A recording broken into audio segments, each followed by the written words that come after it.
Welcome to study win PSC. Devaswom board LD clerk എക്സാമിന് വേണ്ടിയിട്ടുള്ള previous ഇയറിലെ ദേവസ്വം ബോർഡ് എക്സാമുകളിലെ മാത്സ് ക്വസ്റ്റ്യൻസ് ആണ് ഡിസ്കസ് ചെയ്യുന്നത്. First question 2.01 plus 22.001 plus 0.001 is equal to solution. ഇത് സോൾവ് ചെയ്യുക. അപ്പോൾ ഇവിടെ ഇത് ആഡ് ചെയ്യണം. 2.01 പ്ലസ് 22.001 പ്ലസ് 0.001.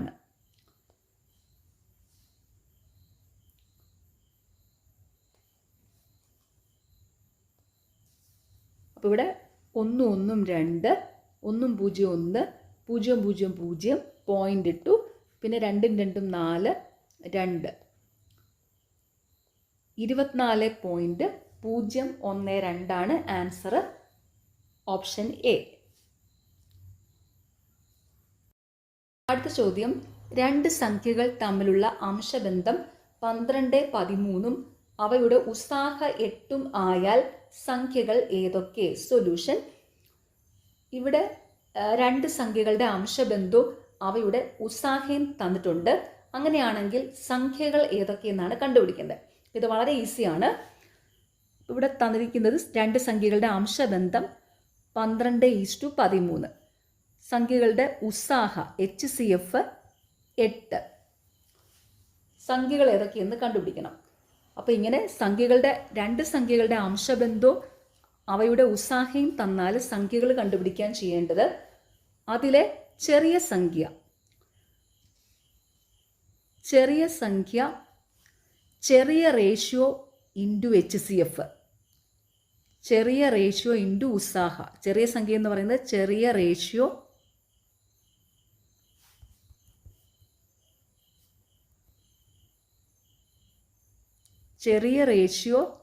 ഇൻറ്റു ഉസാഹ. വലിയ സംഖ്യ ഈസ് ഈക്വൽ ടു വലിയ റേഷ്യോ ഇൻറ്റു ഉസാഹ. അപ്പോൾ ഇവിടെ രണ്ട് സംഖ്യകളുടെ അംശബന്ധവും അവയുടെ ഉസാഹയും തന്നാൽ അതിലെ ചെറിയ സംഖ്യ ചെറിയ റേഷ്യോ ഇൻറ്റു ഉസാഹ ആയിരിക്കും. വലിയ സംഖ്യ വലിയ റേഷ്യോ ഇൻറ്റു ഉസാഹ ആയിരിക്കും. അപ്പോൾ ഇവിടെ രണ്ട് സംഖ്യകൾ കണ്ടുപിടിക്കാൻ മാത്രമേ പറഞ്ഞിട്ടുള്ളൂ. ചില ചോദ്യപേപ്പറുകളിൽ ഇങ്ങനെ രണ്ട് സംഖ്യകളുടെ റേഷ്യോയും ഉസാഹയും തന്നിട്ട് അതിലെ ചെറിയ സംഖ്യ ഏതാണ് അല്ലെങ്കിൽ വലിയ സംഖ്യ ഏതാണെന്ന് ചോദിക്കാറുണ്ട്. അപ്പോൾ ഇവിടെ ഈ രണ്ട് സംഖ്യകൾ ഏതൊക്കെയാണെന്ന് മാത്രമേ ചോദിച്ചിട്ടുള്ളൂ. അപ്പോൾ ഈ തന്നിരിക്കുന്ന റേഷ്യോയിനെ ഉസാഹ കൊണ്ട് മൾട്ടിപ്ലൈ ചെയ്താൽ അത് കിട്ടും. ഓക്കെ. അപ്പോൾ ഇവിടെ ചെറിയ സംഖ്യ എന്താണ്? ചെറിയ റേഷ്യോ എന്താ? 12 × 8 96. ചെറിയ സംഖ്യ 96. ഇനി ഇതിലെ വലിയ റേഷ്യോ ഇൻറ്റു 8, അതായത് 13 × 8 104. അപ്പോൾ രണ്ട് സംഖ്യകൾ 96ഉം 104ഉമാണ്. Answer option C. അപ്പോൾ നിങ്ങൾ പ്രത്യേകം ഓർത്ത് വയ്ക്കുക, രണ്ട് സംഖ്യകളുടെ റേഷ്യോയും അവയുടെ ഉസാഹയും തന്നാൽ അതിലെ ചെറിയ സംഖ്യ ചെറിയ റേഷ്യോ ഇൻറ്റു ഉസാഹ ആയിരിക്കും. വലിയ സംഖ്യ വലിയ റേഷ്യോ ഇൻറ്റു ഉസാഹ ആയിരിക്കും. ഓക്കെ. അടുത്ത ചോദ്യം, ഒരു ക്യൂവിൽ രണ്ട് ഭാഗത്തു നിന്നും എണ്ണി നോക്കിയപ്പോൾ മീന 10ാമത്തെ സ്ഥാനത്താണ് എങ്കിൽ ക്യൂവിൽ ആകെ എത്ര പേരുണ്ട്? സൊല്യൂഷൻ. ഇവിടെ ഒരു ക്യൂവിൽ ആകെ എത്ര പേരുണ്ടെന്നാണ് കണ്ടുപിടിക്കേണ്ടത്. രണ്ട് ഓപ്പോസിറ്റ് ഡയറക്ഷനിലുള്ള പൊസിഷൻസ് തന്നിട്ട് അതിലെ ടോട്ടൽ കണ്ടുപിടിക്കാൻ ചെയ്യേണ്ടത് ഈ രണ്ട് ഓപ്പോസിറ്റ് ഡയറക്ഷനിലെ പൊസിഷൻസ് തമ്മിൽ ആഡ് ചെയ്യുക, അതിൽ നിന്ന് 1 കുറയ്ക്കുക. അതൊരു ഫോർമുലയായിട്ട് പറയുമ്പം രണ്ട് ഓപ്പോസിറ്റ് ഡയറക്ഷൻസ് എമ്മും എന്നും ആയാൽ അവിടുത്തെ total T is equal to M + N - 1 ആയിരിക്കും. അതായത് ഈ ഓപ്പോസിറ്റ് ഡയറക്ഷൻസ് തമ്മിൽ ആഡ് ചെയ്യുന്നു, അതിൽ നിന്ന് 1 കുറയ്ക്കുന്നു. അപ്പോൾ ഇവിടെ നോക്കിക്കേ, ഒരു ക്യൂവിൽ 2 ഭാഗത്തു നിന്നും എണ്ണി നോക്കിയപ്പോൾ മീന 10ാമത്തെ സ്ഥാനത്താണ് എങ്കിൽ ക്യൂവിൽ ആകെ എത്ര പേരുണ്ടെന്നാണ് ചോദ്യം. അപ്പോൾ ഒരു ക്യൂ ആവുമ്പം അതിൻ്റെ 2 ഭാഗം എന്ന് പറയുമ്പം ക്യൂവിലാവുമ്പോൾ അതിൻ്റെ മുന്നിൽ നിന്നും പുറകിൽ നിന്നുമായിരിക്കും. അപ്പം മുന്നിൽ നിന്ന് പുറകിൽ നിന്ന് പറയുമ്പോൾ 2 ഓപ്പോസിറ്റ് ഡയറക്ഷനായി. അപ്പോൾ 2 ഓപ്പോസിറ്റ് ഡയറക്ഷനിലുള്ള പൊസിഷൻസ് ഇവിടെ തന്നിട്ടുണ്ട്. ആകെ എത്ര എന്നാണ് കണ്ടുപിടിക്കേണ്ടത്. അപ്പോൾ ഇവിടെ ഈ 2 ഭാഗത്തു നിന്ന് എണ്ണി നോക്കിയപ്പോഴും മീന 10ാമത്തെ സ്ഥാനത്താണ്. അതായത് മീന മുന്നിൽ നിന്നും 10ാമതാണ്, പുറകിൽ നിന്നും 10ാമതാണ്. ഓക്കെ, അപ്പോൾ ഇവിടെ m = 10 അതുപോലെ n-ഉം 10 തന്നെയാണ്. അപ്പോൾ ഇവിടുത്തെ ടോട്ടൽ t എന്ന് പറയുന്നത് 10 + 10 - 1 അതായത് 20 - 1 19. ക്യൂവിലാകെ 19 പേരാണുള്ളത്. Answer option C. പുറത്ത് വയ്ക്കുക. 2 ഓപ്പോസിറ്റ് ഡയറക്ഷനിലുള്ള പൊസിഷൻസ് തന്നിട്ട് അവിടുത്തെ ടോട്ടൽ കണ്ടുപിടിക്കാൻ ചെയ്യേണ്ടത് ഈ ഓപ്പോസിറ്റ് ഡയറക്ഷനിലുള്ള പൊസിഷൻസ് തമ്മിൽ ആഡ് ചെയ്യുക, അതിൽ നിന്ന് 1 കുറയ്ക്കുക. അതിൻ്റെ ഫോർമുല ഇതാണ്, m + n - 1. അതായിരിക്കും അവിടുത്തെ ടോട്ടൽ. ഓക്കെ, അടുത്ത ചോദ്യം. ഒരു സംഖ്യയുടെ 50% വർദ്ധിപ്പിച്ചതിന് ശേഷം 50% കുറച്ചാൽ ആ സംഖ്യയിൽ എത്ര ശതമാനം മാറ്റം ഉണ്ടാവും? സൊല്യൂഷൻ. ഇവിടെ ഒരു സംഖ്യയുടെ 50% വർദ്ധിപ്പിച്ചതിന് ശേഷം 50% കുറച്ചാൽ ആ സംഖ്യയിൽ എത്ര ശതമാനം മാറ്റം ഉണ്ടാവും എന്നാണ് കണ്ടുപിടിക്കേണ്ടത്. അതായത് ഒരേ ശതമാനം തന്നെ വർദ്ധിപ്പിക്കുകയും അതേ ശതമാനം തന്നെ കുറയ്ക്കുകയും ചെയ്താൽ അവിടെ ഉണ്ടാകുന്ന ശതമാന മാറ്റം എന്ന് പറയുന്നത് എപ്പോഴും കുറവായിരിക്കും. അതായത് x²/100% കുറവായിരിക്കും. ഓർത്ത് വെച്ചോണം, ഒരേ ശതമാനം തന്നെ വർദ്ധിപ്പിക്കുകയും അതേ ശതമാനം തന്നെ കുറയ്ക്കുകയും ചെയ്താൽ അവിടെ ഉണ്ടാകുന്ന ശതമാന മാറ്റം എന്ന് പറയുന്നത് x²/100% കുറവായിരിക്കും. അവിടെ എപ്പോഴും കുറവായിരിക്കും കേട്ടോ. അതൊരു ഫോർമുലയായിട്ട് പറയുമ്പോൾ നോക്കിക്കേ, x% വർദ്ധിപ്പിക്കുന്നു, ഈ x% തന്നെ കുറയ്ക്കുന്നു. അങ്ങനെ വരുമ്പോഴുള്ള ശതമാന മാറ്റം എന്ന് പറയുന്നത് x²/100% കുറവായിരിക്കും. അപ്പോൾ ഇവിടെ നോക്കിക്കേ, ഒരു സംഖ്യയുടെ 50% വർദ്ധിപ്പിച്ചതിനു ശേഷം 50% കുറച്ചാൽ ആ സംഖ്യയിൽ എത്ര ശതമാനം മാറ്റമുണ്ടാവുമെന്ന്. അപ്പോൾ ഈ 50% തന്നെയാണ് വർദ്ധിപ്പിക്കുന്നതും 50% തന്നെയാണ് കുറയ്ക്കുന്നതും. അപ്പോൾ ഇവിടെ വരുന്ന ശതമാന മാറ്റം എന്താണ്? x²/100% കുറവ്. അപ്പോൾ ഇവിടെ x എത്രയാണ്? 50% അല്ലേ. അപ്പോൾ ഇവിടെ 50 × 50 / 100 ശതമാനം കുറവ്. ഇവിടെ ഈ 0 0 0 0 വെട്ടി. അപ്പോൾ 5 25% കുറവ്. Answer option C. അടുത്ത ചോദ്യം. മണിക്കൂറിൽ 72 കിലോമീറ്റർ വേഗതയിൽ ഓടുന്ന ഒരു തീവണ്ടി 1 സെക്കൻഡിൽ എത്ര മീറ്റർ ദൂരം സഞ്ചരിക്കും? സൊല്യൂഷൻ. ഇവിടെ ആദ്യം ഒരു കാര്യം മനസ്സിലാക്കിയിരിക്കണം. അതായത് സ്പീഡ് km/h അതിൻ്റെ അർത്ഥം 1 മണിക്കൂറിൽ സഞ്ചരിക്കുന്ന എത്ര കിലോമീറ്റർ ദൂരമാണെന്നാണ്. അതായത് ഈ സ്പീഡ് വേഗത km/h പറഞ്ഞു കഴിഞ്ഞാൽ അവിടെ 1 മണിക്കൂർ കൊണ്ട് എത്ര ദൂരം സഞ്ചരിക്കുമെന്നാണ്. ഇനി സ്പീഡ് മീറ്റർ/സെക്കൻഡിലാണെങ്കിൽ 1 സെക്കൻഡ് കൊണ്ട് എത്ര മീറ്റർ ദൂരം സഞ്ചരിക്കുമെന്നാണ്. സ്പീഡ് മീറ്റർ/സെക്കൻഡിലാണെങ്കിൽ 1 സെക്കൻഡ് കൊണ്ട് എത്ര മീറ്റർ ദൂരം സഞ്ചരിക്കുമെന്നാണ്. അപ്പോൾ ഇവിടെ മണിക്കൂറിൽ 72 കിലോമീറ്റർ വേഗതയിൽ ഓടുന്ന ഒരു തീവണ്ടി എന്ന് വെച്ചാൽ സ്പീഡ് 72 km/h. അതായത് ഈ ഒരു മണിക്കൂറിൽ ഇത് 72 കിലോമീറ്റർ ദൂരം സഞ്ചരിക്കും ഈ തീവണ്ടി. അപ്പോൾ 1 സെക്കൻഡിൽ എത്ര മീറ്റർ ദൂരം സഞ്ചരിക്കുമെന്ന് കണ്ടുപിടിക്കാനായിട്ട് ഈ കിലോമീറ്റർ പെർ അവറിൽ തന്നിരിക്കുന്നതിനെ മീറ്റർ പെർ സെക്കൻഡിലോട്ട് മാറ്റിയാൽ മതി. കിലോമീറ്റർ പെർ അവറിനെ മീറ്റർ പെർ സെക്കൻഡിലോട്ട് മാറ്റാനായിട്ട് 5/18 കൊണ്ട് മൾട്ടിപ്ലൈ ചെയ്താൽ മതി. കിലോമീറ്റർ പെർ അവറിനെ മീറ്റർ പെർ സെക്കൻഡിലോട്ട് മാറ്റാനായിട്ട് 5/18 കൊണ്ട് മൾട്ടിപ്ലൈ ചെയ്താൽ മതി. ഇനി മീറ്റർ പെർ സെക്കൻഡിനെ കിലോമീറ്റർ പെർ അവറിലോട്ടാണ് മാറ്റേണ്ടതെങ്കിൽ ഇതിൻ്റെ റെസിപ്രോക്കൽ കൊണ്ട് മൾട്ടിപ്ലൈ ചെയ്യുക. അതായത് 18/5 കൊണ്ട് മൾട്ടിപ്ലൈ ചെയ്യുക. മീറ്റർ പെർ സെക്കൻഡിനെ കിലോമീറ്റർ പെർ അവറിലോട്ടാണ് മാറ്റേണ്ടതെങ്കിൽ 18/5 കൊണ്ട് മൾട്ടിപ്ലൈ ചെയ്യുക. അപ്പോൾ ഇവിടെ എന്താണ്? കിലോമീറ്റർ പെർ അവറിലാണ്. അപ്പോൾ അതിനെ മീറ്റർ പെർ സെക്കൻഡിലോട്ട് മാറ്റാനായിട്ട് 5/18 കൊണ്ട് മൾട്ടിപ്ലൈ ചെയ്താൽ മതി. അപ്പോൾ ഇവിടെ 72 × 5/18 20 metre per second. 20 metre per second സ്പീഡെന്ന് വെച്ചാൽ ഒരു സെക്കൻഡിൽ 20 മീറ്റർ ദൂരം സഞ്ചരിക്കുമെന്നാണ് അർത്ഥം. അപ്പോൾ ഇവിടെ ഒരു സെക്കൻഡിൽ എത്ര മീറ്റർ ദൂരം സഞ്ചരിക്കും? 20 മീറ്റർ. Answer option D. അപ്പോൾ നിങ്ങൾ ഇത്രയും കാര്യം, ഈ ഒരു കാര്യം മാത്രം ജസ്റ്റ് മനസ്സിലാക്കിയിരിക്കുക. നിങ്ങൾക്കൊക്കെ അറിയായിരിക്കും, എന്നാലും ഞാൻ വീണ്ടും പറയുവാണ്. കിലോമീറ്റർ പെർ അവർ എന്ന് വെച്ചാൽ ഒരു മണിക്കൂറിൽ എത്ര കിലോമീറ്റർ ദൂരം സഞ്ചരിച്ചു എന്നാണ്. അതുപോലെ മീറ്റർ പെർ സെക്കൻഡ് എന്ന് വെച്ചാൽ ഒരു സെക്കൻഡിൽ എത്ര മീറ്റർ ദൂരം സഞ്ചരിച്ചു എന്നാണ് അർത്ഥം. അത്രയേ ഉള്ളൂ.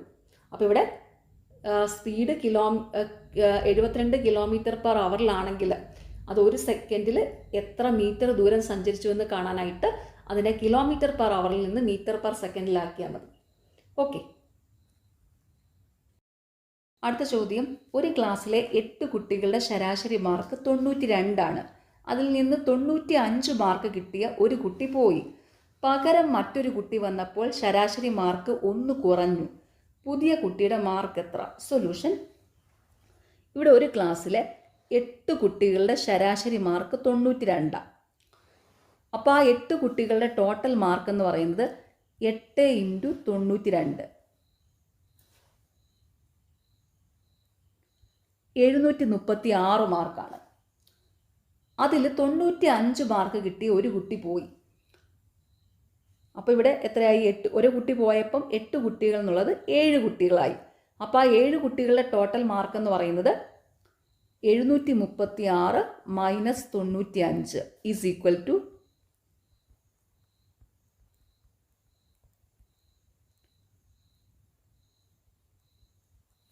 = 641 മാർക്കായി.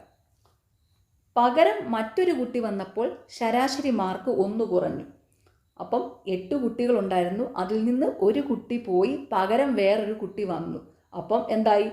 വീണ്ടും 8 കുട്ടികൾ തന്നെയായി.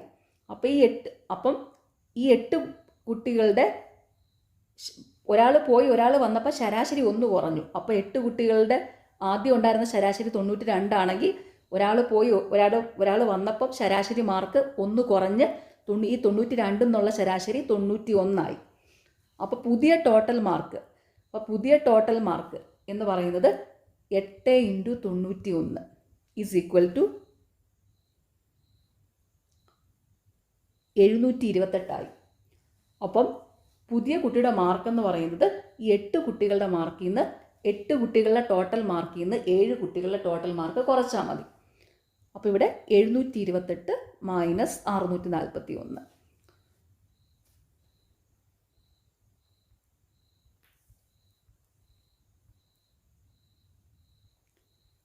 641. പുതിയ കുട്ടിയുടെ മാർക്ക് 87 ആണ്. Answer option C.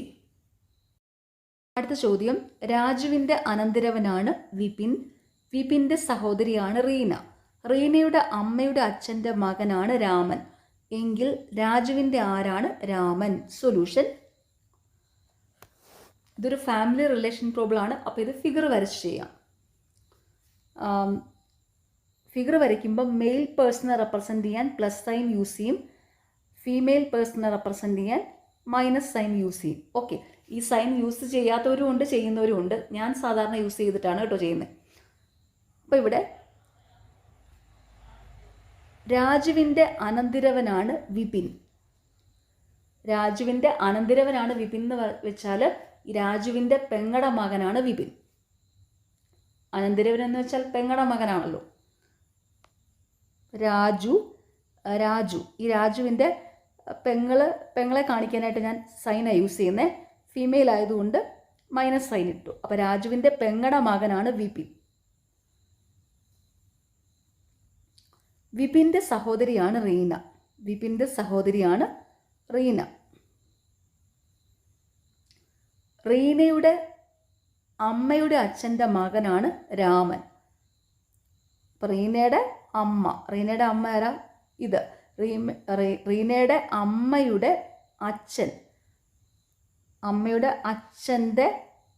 അച്ഛനെ ഞാൻ പ്ലസ് സൈൻ ഇട്ടു. അച്ഛൻ മെയിൽ പേഴ്സൺ ആയതുകൊണ്ട് അമ്മയുടെ അച്ഛൻ്റെ മകനാണ് രാമൻ. അമ്മയുടെ അച്ഛൻ്റെ മകൻ രാമനെ ഞാൻ RM ആണ്. രാജുവിനെ RJ എന്ന് കൊടുക്കാം, രാമനെ RM എന്നും കൊടുക്കാം. ഓക്കെ, അപ്പോൾ റീനയുടെ അമ്മയുടെ അച്ഛൻ്റെ മകനാണ് രാമൻ. അപ്പോൾ ഫിഗർ കംപ്ലീറ്റ് ആയേ. ഓക്കെ, എങ്കിൽ രാജുവിൻ്റെ ആരാണ് രാമൻ എന്നാണ് ചോദ്യം. അപ്പോൾ ഇവിടെ നോക്കിക്കേ, ഈ ഫിഗർ വെച്ച് നോക്കുമ്പോൾ രാജുവിൻ്റെ പെങ്ങളുടെ മകനാണ് വിപിൻ്റെ സഹോദരിയാണ് റീനയെ R എന്ന് കൊടുക്കാം. അപ്പം രാജുവിൻ്റെ പെങ്ങടെ മക്കളാണ് ഈ വിപിനും റീനയും. അപ്പം റീനയുടെ അമ്മയുടെ അച്ഛൻ്റെ മകനാണ് രാമനെന്ന് പറഞ്ഞിരിക്കുന്നത്. അപ്പം ഈ രാജുവിൻ്റെ പെങ്ങടെ മക്കളാണ് വിപിനും റീനയും. റീനയുടെ അമ്മയുടെ അച്ഛൻ്റെ മകനാണ് രാമൻ എന്ന് പറയുമ്പോൾ ഈ രാജുവും റീനയുടെ അമ്മയും രാമനും സഹോദരങ്ങളാണ്. അങ്ങനെ ആവുമ്പോൾ രാജുവിൻ്റെ സഹോദരനാണ് രാമൻ. അപ്പോൾ ഇവിടെ രാജുവിൻ്റെ ആരാണ് രാമൻ? സഹോദരൻ. ഓപ്ഷൻ ബി സഹോദരൻ. ഫിഗർ വരയ്ക്കുമ്പോൾ അപ്പം തന്നെ കിട്ടും. അടുത്ത ചോദ്യം, മറ്റന്നാൾ രാഹുലിൻ്റെ പിറന്നാളാണ്, അടുത്തയാഴ്ച അതേ ദിവസം നീനയുടെ പിറന്നാളാണ്. ഇന്ന് തിങ്കളാഴ്ചയാണെങ്കിൽ നീനയുടെ പിറന്നാളിൻ്റെ തലേ ദിവസം ഏതാണ്? സൊല്യൂഷൻ: മറ്റന്നാൾ രാഹുലിൻ്റെ പിറന്നാളാണ്, ഇന്ന് തിങ്കളാഴ്ചയാണ്. ടുഡേ ഇന്ന് തിങ്കളാഴ്ചയാണ്. ഇന്ന് മൺഡേ ആണെങ്കിൽ മറ്റന്നാൾ രാഹുലിൻ്റെ പിറന്നാളാണെന്ന് പറയുമ്പം തിങ്കളാഴ്ചയുടെ മറ്റന്നാൾ എന്ന് പറയുമ്പം തിങ്കളും കഴിഞ്ഞ് ചൊവ്വയും കഴിഞ്ഞ് ബുധനാഴ്ചയാണ് രാഹുലിൻ്റെ പിറന്നാൾ. അപ്പോൾ രാഹുലിൻ്റെ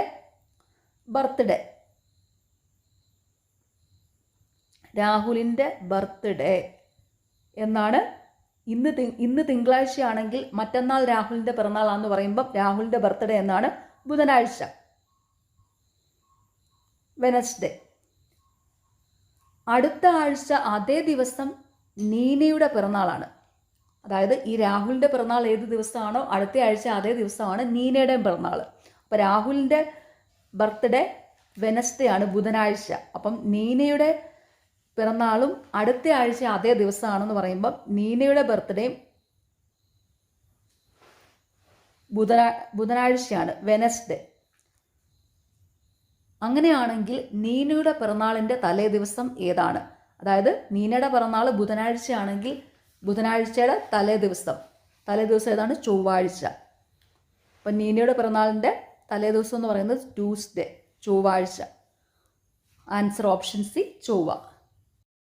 ചോദ്യം, ഒരു സമാന്തര ശ്രേണിയുടെ ഒന്നാം പദം 3ഉം പൊതുവ്യത്യാസം 2ഉം ആയാൽ 50-ാം പദം ഏതാണ്? സൊല്യൂഷൻ: ഒരു സമാന്തര ശ്രേണിയിലെ, അതായത് ഒരു അരിത്തമെറ്റിക് പ്രോഗ്രഷനിലെ n-ാം പദം കണ്ടുപിടിക്കാനുള്ള ഫോർമുലയാണ് a+n-1 ഇൻറ്റു d. ഒരു സമാന്തര ശ്രേണിയുടെ n-ാം പദം കണ്ടുപിടിക്കാനുള്ള ഫോർമുലയാണ് a+n-1 ഇൻറ്റു d. ഇവിടെ a ആദ്യ പദം, n പദങ്ങളുടെ എണ്ണം, d പൊതുവ്യത്യാസം. അപ്പോൾ ഇവിടെ ആദ്യ പദം, ഒന്നാം പദം a, 3 പദങ്ങളുടെ എണ്ണം, അതായത് എത്രാം പദമാണ് ഇവിടെ കണ്ടുപിടിക്കേണ്ടതെന്ന്, അത് 50. പൊതുവ്യത്യാസം ഡി 2. വാല്യൂ സബ്സ്റ്റിറ്റ്യൂട്ട് ചെയ്യുക.